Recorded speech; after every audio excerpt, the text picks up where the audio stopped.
bueno, pues ahora estoy mucho más que acompañado, no solo porque tengo aquí junto conmigo a todos los alumnos, a todas las personas que forman parte de este taller central de artes plásticas, sino que además tenemos súper invitada especial, la maestra Adriana Sandoval, que nos acompaña, que nos está haciendo el honor de estar con nosotros para hablar de un tema padrísimo relacionado con el muralismo, en especial de un personaje de la cual ella es especialista, que no es nada más y nada menos que el maestro Juan O'Gorman. Pero me voy a permitir presentar a la maestra Adriana y después ella se va a presentar solita. A ver, vamos a ver aquí, les voy a decir una semblanza muy breve.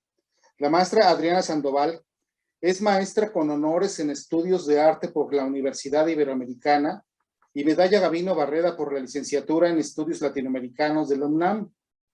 Se ha desempeñado como investigadora y curadora, así como docente de la Facultad de Filosofía y de la Facultad de Arquitectura, ambas de la Universidad Nacional Autónoma de México, así como de Historia del Arte y Comunicación en la Universidad Iberoamericana. Especialista en la obra del maestro Juan O'Gorman, directora de la Fundación Espacio Nancarrow O'Gorman, curadora, autora de artículos de divulgación de arte mexicano y conferencista. Ha curado para espacios como la Casa del Lago de la UNAM, el Museo de la Ciudad de México, el Museo Pedro Coronel de Zacatecas, la Galería Andrea Pozo y de la Universidad Iberoamericana. Y actualmente trabaja en la curaduría de una muestra para el Museo Nacional de Arquitectura del Palacio de Bellas Artes. Les pido, por favor, le demos una bienvenida a la maestra con un aplauso. Ahí pongan, aunque sea nos veamos físicamente. Bienvenida, maestra Adriana. Muchas gracias por estar con nosotros. Arturo, muchas gracias por la presentación. Sobre todo también muchas gracias por la invitación. Es para mí muy significativo este momento porque es la primera vez que tengo contacto con el Politécnico. Es la primera vez. Entonces me llena mucho de emoción porque Juan O'Gorman fue un fundador, fue un profesor vital que fundó la anterior, o la llamada anteriormente Escuela Superior de Ingeniería y Arquitectura. Yo había tenido, o bueno, ESIA, yo había tenido muchas ganas de ponerme en contacto con los universitarios del Poli, pero no había tenido la oportunidad. Entonces esta reunión me llena de emoción porque es este contacto con O'Gorman, este contacto de alguna forma con esta casa de estudios que es maravillosa. Para mí es un gusto enorme y yo traje una presentación que habla de Juan O'Gorman pensando en el muralismo, pero tengo poco tiempo. Entonces voy a tratar de ser lo más breve, lo más sintética, porque realmente cuando yo hablo de Juan O'Gorman, no hablo de otra cosa que no es una pasión de amor, y ese amor que yo he tenido a Juan O'Gorman tiene mucho que ver con la complejidad de la personalidad de Juan O'Gorman. Sí. Es un hombre que lo mismo trabajó la arquitectura como profesión, la pintura de manera autodidacta, trabajó mucho sobre opiniones sobre otras artes, fue una persona muy involucrada con su tiempo, fundó la Escuela Superior de Ingeniería y Arquitectura con el ingeniero José Antonio Cueva, hizo muchas cosas. Entonces, la verdad es que hablar de Juan O'Gorman es un gran rompecabezas y para una persona como yo, que soy bastante intensa, me ha permitido a lo largo de 10 años abordarlo desde muchas ópticas y sigo sintiendo todavía que hace falta mucho por hacer. Y también es una personalidad que en recientes fechas ha tomado mucha fuerza. Hace algunos años O'Gorman estaba bastante invisibilizado dentro del escenario del arte mexicano, y será más o menos cosa de 20 años que se ha retomado, ya renacido de alguna forma, ha revivido, ha sido muy impulsado por los jóvenes. Hay muchos jóvenes de la Facultad de Arquitectura, del propio Politécnico, que tienen esta necesidad de conocerlo más. Y creo que esta necesidad tiene que ver también con esto que comentaba, esta complejidad, este arrojo, esta valentía, esta rebeldía, esa inteligencia, y sobre todo la humanidad del personaje. Entonces voy a tratar de hablar así lo más corridito que pueda en relación a Juan, un poquito acerca de la pintura, la arquitectura y el muralismo. Donde me quede está bien, y más bien empezamos la charla reflexionando sobre esta pasión de vida, que creo que es lo más importante de lo que podemos hablar en este momento, ¿no? Entonces, voy a compartir pantalla para que me permitas, por favor. Ya, parece ¿Ya que la tengo lista? sí. Perfecto. Ok, déjame entonces la comparto.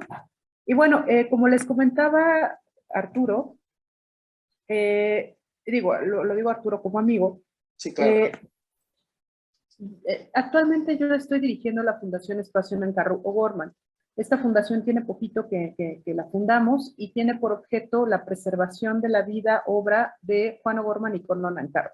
Es una fundación que está recibiendo jóvenes para hacer servicio social, prácticas profesionales y que tiene como principal objetivo la preservación de una casa hecha por Juan O'Gorman para Corno Nancarrow. Ese es el trabajo, digamos, más amplio o más ambicioso en el cual yo me he imbuido, el cual he creado desde sus inicios y que ha avanzado mucho, pero que digamos que el mayor objetivo que tenemos pues es la adquisición de la casa, que actualmente es una propiedad privada, para resguardarla bajo la presencia legal de la fundación y también para abrirla posteriormente al público, para que sea conocida, para que sea visitada. Entonces, bueno, si ustedes quisieran al final de la conversación ponerse en contacto con nosotros, con mucho gusto. Bien, Arturo me invitó a hablar sobre el muralismo. El muralismo en realidad es un tema fundacional del arte moderno mexicano. Es decir, por ahí algunos dicen que el arte mexicano, el siglo XX en México nació más o menos con 10 años de retraso, dadas ciertas circunstancias que acontecieron en México y en buena parte del mundo.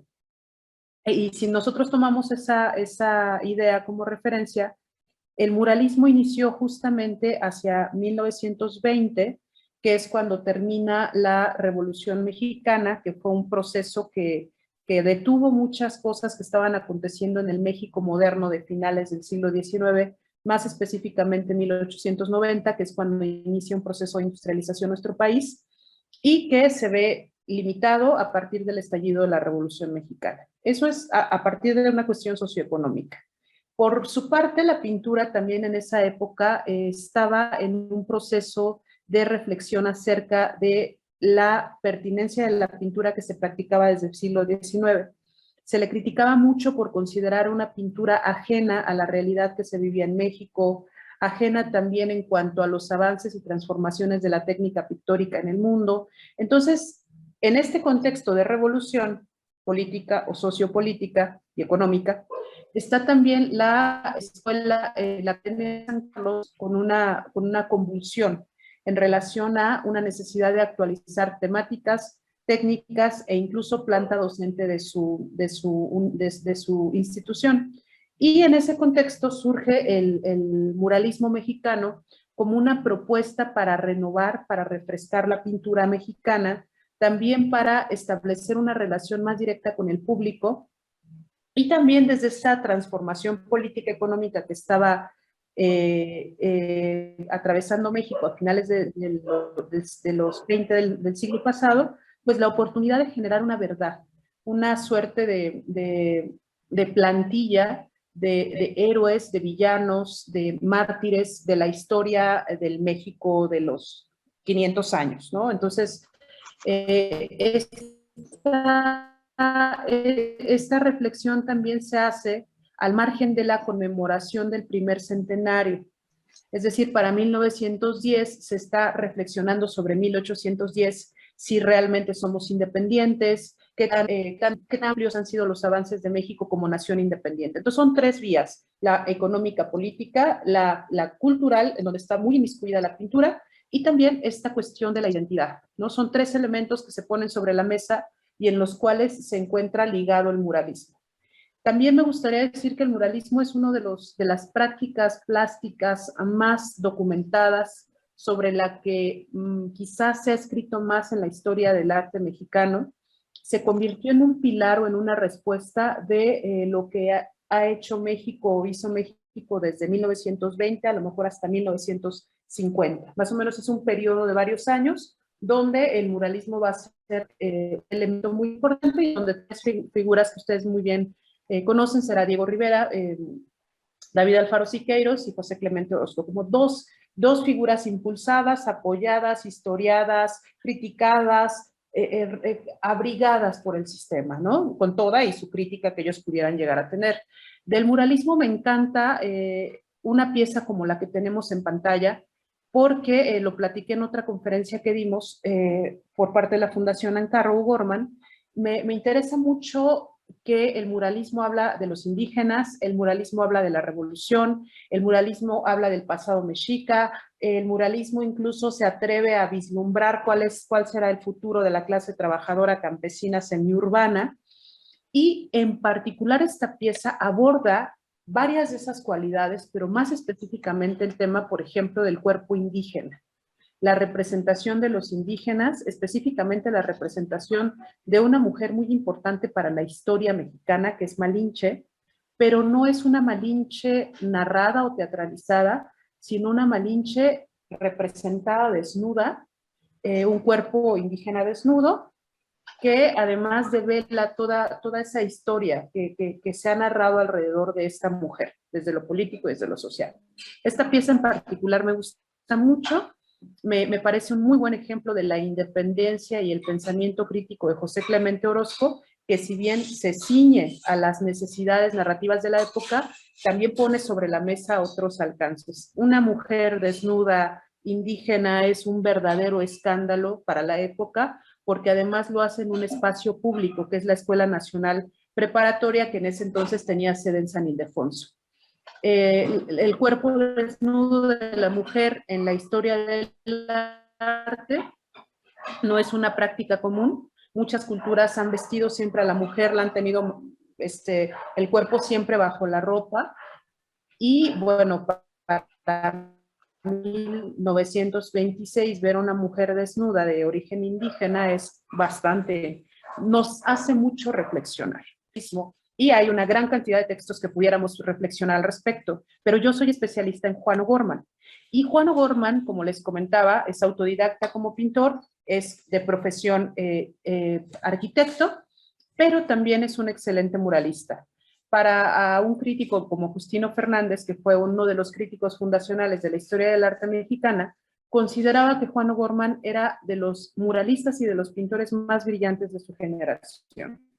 Y esto lo hace más o menos en los años 40, cuando muchos artistas estaban peleando o compitiendo por tener presencia dentro de la escena creativa, ¿no? Entonces, bueno, esta es una imagen de Juan O'Gorman, teniendo más o menos 40 y tantos años de edad, cuando estaba realizando su mural de Biblioteca Central en Ciudad Universitaria. ¿Quién fue Juan O'Gorman? Así de manera súper general. ¿Me vas diciendo, Arturo, cómo voy de tiempo? Juan O'Gorman hace una aparición en la escena creativa de México en 1926. Siendo él muy jovencito, él nació en 1905, entonces para 1926 tendría 21 años. Y, ¿qué podemos decir? Es un paisaje de Azcapotzalco que pinta en la biblioteca de lo que es actualmente la Casa de Cultura de Azcapotzalco, que es, que se encuentra dentro de la Casa de Cultura, que es la Biblioteca Fray Bartolomé de las Casas, si mal no estoy. Y como su nombre lo permite entender, es simple y sencillamente un paisaje de Azcapotzalco. Es una pintura muy temprana, pero que tampoco tuvo una relevancia significativa dentro de la época. Es el primer ejercicio de arte o de pintura pública de O'Gorman, con un lenguaje todavía muy germinal o muy joven, pero que se registra en la historia de la pintura de O'Gorman de manera bastante temprana. Paralelo a este tiempo, había realizado también algunas pinturas en pulquerías. Así como Frida Kahlo realizó en algún momento pinturas en pulquerías, O'Gorman también las realiza, siendo muy jovencito, como parte de los arquitectos que estaban dándole un tratamiento distinto a las pulquerías en los años 20. Porque acuérdense que las pulquerías en los años 20 fueron reformadas para buscar que fueran más asépticas, más limpias, ¿no? Porque tenían ahí unos problemas con la salud, entonces las empezaron a pintar, empezaron a mejorar las condiciones, y también en este proceso de mejorar las condiciones de las pulquerías, personas jovencitas como Juan O'Gorman se dieron la oportunidad de hacer pequeñas decoraciones en los muros, ¿no? Entonces tenemos esos dos antecedentes del O'Gorman muralista. En realidad O'Gorman, como se los comentaba, de formación fue arquitecto. Ahí sí, él estudió en la Escuela de Arquitectura. que en ese entonces también se encontraba en la Academia de San Carlos, en el centro histórico. Esta imagen que tenemos es de un O'Gorman joven, de un O'Gorman recién egresado de la Escuela de Arquitectura, y las primeras obras que realiza O'Gorman con una importancia significativa en la escena creativa de los años 20 y 30 en México, perdón, los años 30 en México, serán obras como las que tenemos en pantalla.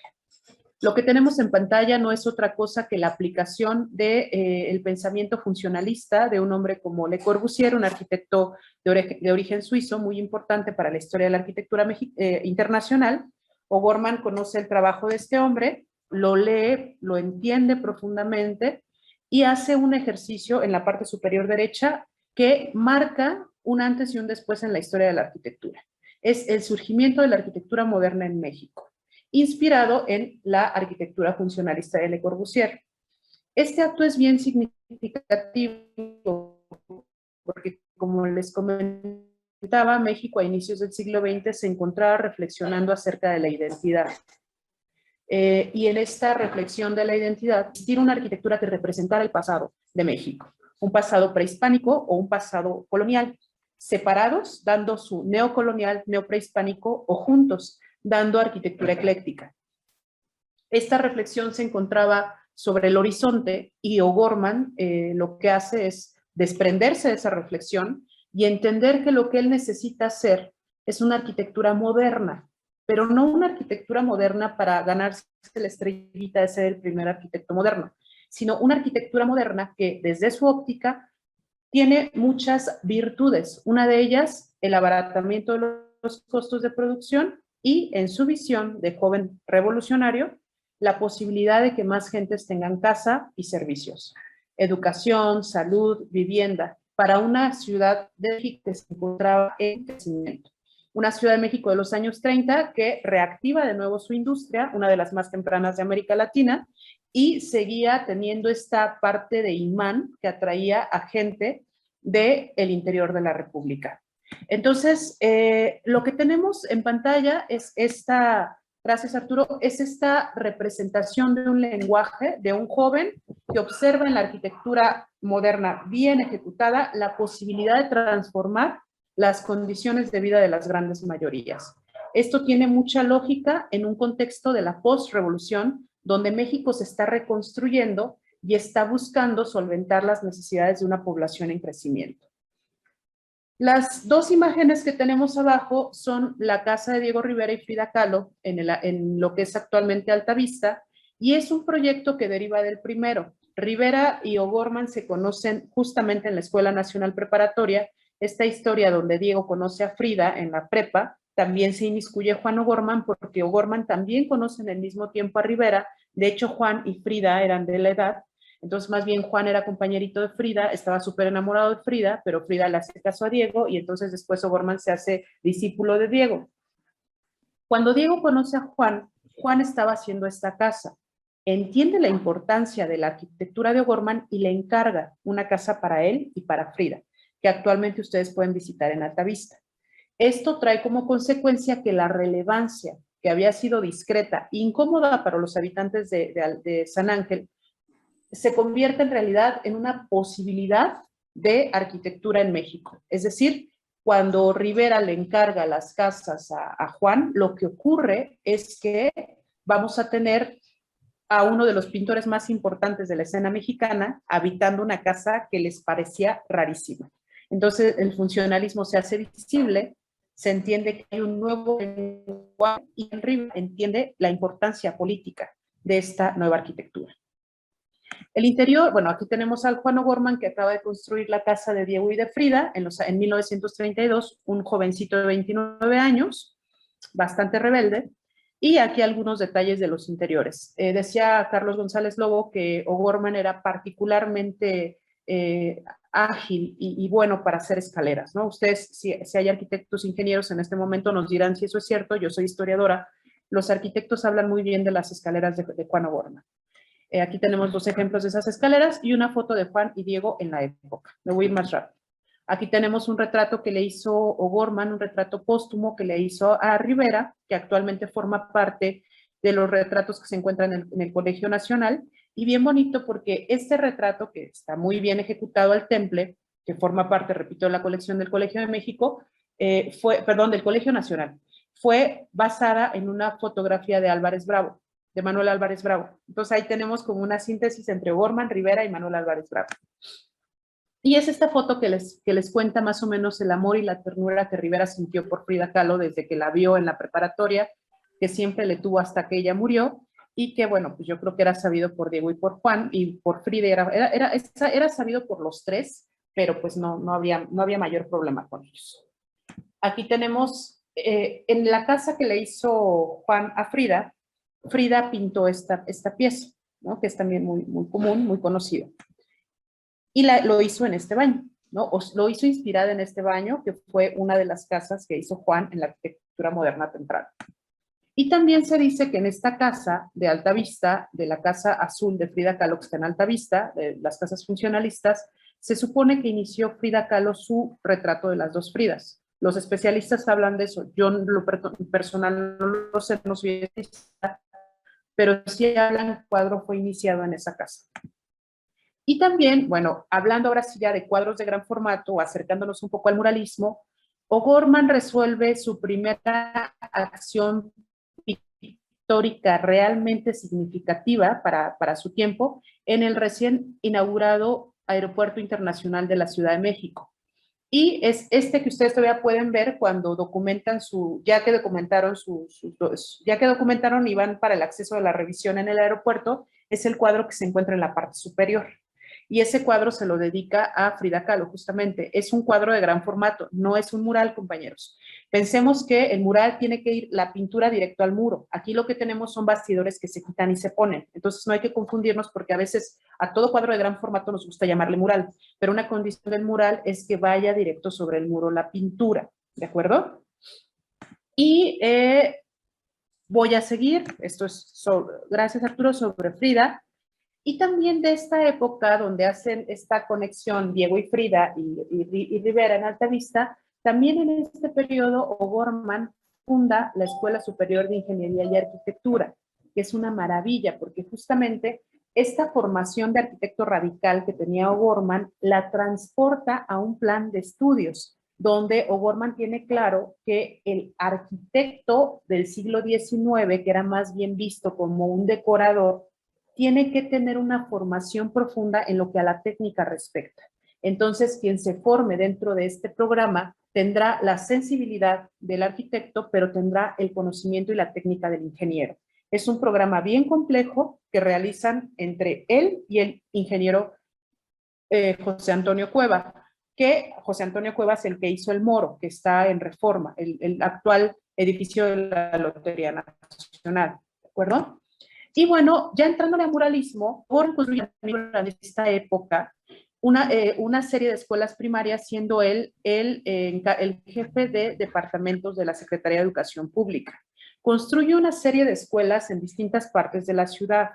Estas escuelas son bien bonitas, compañeros, porque lo que van a generar son primeras estructuras arquitectónicas modernas en espacios semirurales o semiurbanos de la ciudad, como Potrero, como Anzures, como Azcapotzalco, estas regiones que actualmente forman parte de la ciudad, pero para inicios del siglo XX se encontraban casi en las afueras. Escuelas funcionalistas, muy parcas, útiles, que en su momento fueron criticadas por ser tan sencillas y simples. Pero O'Gorman lo que quería hacer con estas escuelas era sanear los espacios educativos, porque en aquella época había mucha tifoidea e infecciones fuertes o enfermedades bien fuertes que necesitaban entonces espacios iluminados y ventilados para evitar las enfermedades y los contagios. Entonces, O'Gorman se dedica a eso, detona una plaza moderna al exterior o en las afueras o las orillas de la Ciudad de México, pero también detona algo bien significativo y que será una especie de empresa colectiva en relación a la posibilidad de que estas casas estén decoradas con murales. Esta foto es muy mala, es la única que tengo, son murales que se resolvieron al interior de estos espacios, esa es de Julio Castellanos, otra de Pablo Higgins que tiene que ver con la posibilidad para O'Higgins de crear una conciencia de clase en los alumnos que visitaban o que transitaban o que se educaban en esas escuelas, y también sus madres y sus padres. Entonces, Pablo Higgins era comunista, O'Gorman lo invita y él se dedica a hacer toda una reflexión a nivel visual para que los alumnos tengan la posibilidad de tener una conciencia de clases. Aquí tenemos una imagen. Muchas de esas escuelas todavía existen, siguen en funciones y algunas de ellas todavía poseen sus murales.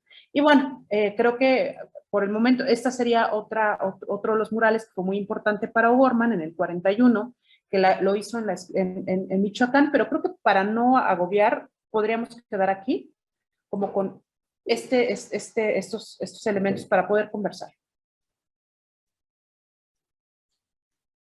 Muy bien. Pues, híjoles, nos faltarían muchísimas sesiones. Sin duda nos gustaría después tener la oportunidad de programar una más con la maestra. Nos deja la oportunidad en este momento, tenemos unos cuantos minutos solo, jóvenes. Quisiera recibir solo 3 preguntas breves para que la maestra nos haga el favor de contestarnos sobre el tema que hemos planteado. A ver, alguien que por favor nos haga el favor de hacer una pregunta.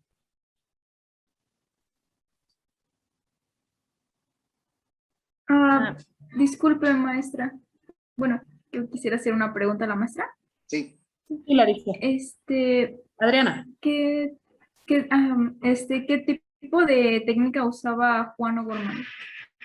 Mira, eso es bien bonito porque justo más adelante en la presentación esto venía. O'Gorman maneja mucho en su obra de Caballete el temple y utiliza también el fresco y el temple. Sobre todo el temple también lo trabaja en murales, pero también trabaja lo que está muy visto en Biblioteca Central, que son los petromurales, que son estas aplicaciones de piedra sobre los muros que resuelven composiciones, o sea, narraciones y composiciones a través del color de las piedras. Son unas plantillas que hace aparte, o sea, no son directamente, bueno, en algunos casos sí fueron directos sobre el muro del edificio, pero algunas otras son como una especie de colados que se depositaban después, ¿no?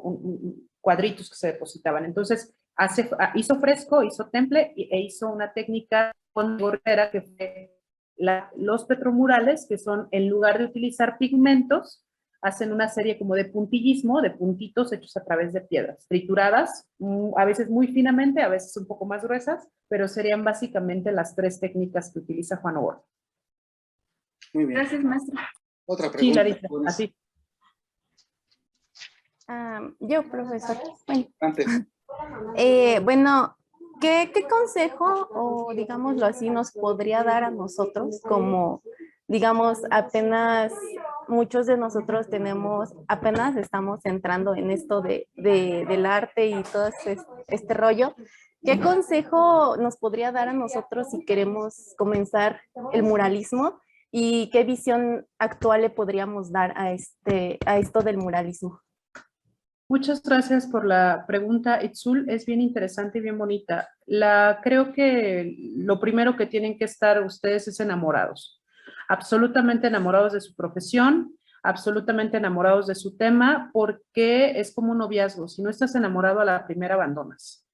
Y si estás enamorado realmente vas a poder soportar las crisis y también vas a poder aceptar los triunfos con humildad, ¿no? Siempre el trabajo va a ser un trabajo en equipo, entonces cuando tú llegas a tener un reconocimiento, cuando se corta el cordón de una exposición, en realidad es un acto simbólico que permite observarlo de una manera muy breve, pero que detrás de ti hay mucho equipo, institucionales, independientes, etc. Entonces, estar súper enamorados, saber que los logros y los fracasos se comparten en equipo.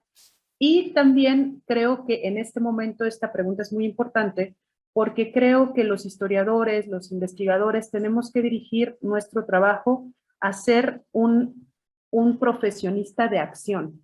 Dejarnos un poco de estar detrás del escritorio aprendiendo fechas, aprendiendo nombres, haciendo relaciones frívolas y por el contrario, entender que estamos al interior de una escena bastante esquilmada, lastimada, que deja mucha gente fuera. La cultura realmente también deja mucha gente fuera.